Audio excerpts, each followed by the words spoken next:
Pasensya na kayo sa cellphone ko ah. Ito lang kasi ang kayang bilhin ng tatay ko eh. Ano ka ba, Champi? Huwag mo nang masyadong nilalait si Rawi. Gusto mo, tanggalin kita sa clan eh. Terminator pa naman ako. Tsaka ikaw, may kaya ka naman eh. Si Rawi, yan lang ang kayang bilhin ng tatay niya eh. Kaya okay na yan. May pantext pa naman siya eh. Wag, Aris. Huwag mo tanggalin. Tatawa lang kasi ako sa gamit niya. Ulit mo kasi. Sige, Rawi, dito na kami ah. Tara na, Champi. Umuwi na tayo.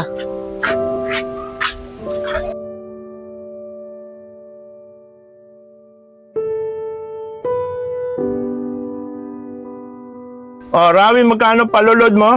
10 lang po, Kuya Barok. Ah, yung regular 10, yung may tawag. O sige.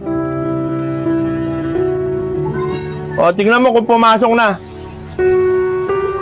Oh, Rawi, yan pala yung cellphone mo? Gumagana pa ba yan? Eh, nung kapanoran ko pa ng binata ko to ah. Ito lang po nakayanan ng tatay ko eh, Kuya Barok. O, sige, bahala ka na, sige. Oh, Rawi, ano gagawa mo dyan? Champi, nagpaload ako kay Kuya Barok. Ha? Tumatanggap pa ba yan ng load? Eh, pangkaskas ng yelo yung cellphone mo eh. Makaalis na nga. Kuya Barok, kapili nga po ng SIM card. Meron pa po ba kayo dyan?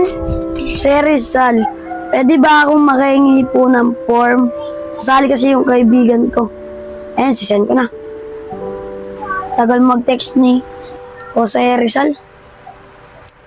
O yun, ito na, okay na.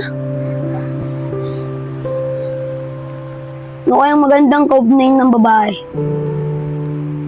Ah, alam ko na, Lady Ganda na lang. Makakabawi na rin ako kay Champi. Aris, alam mo ba yung bagong usalis na clan?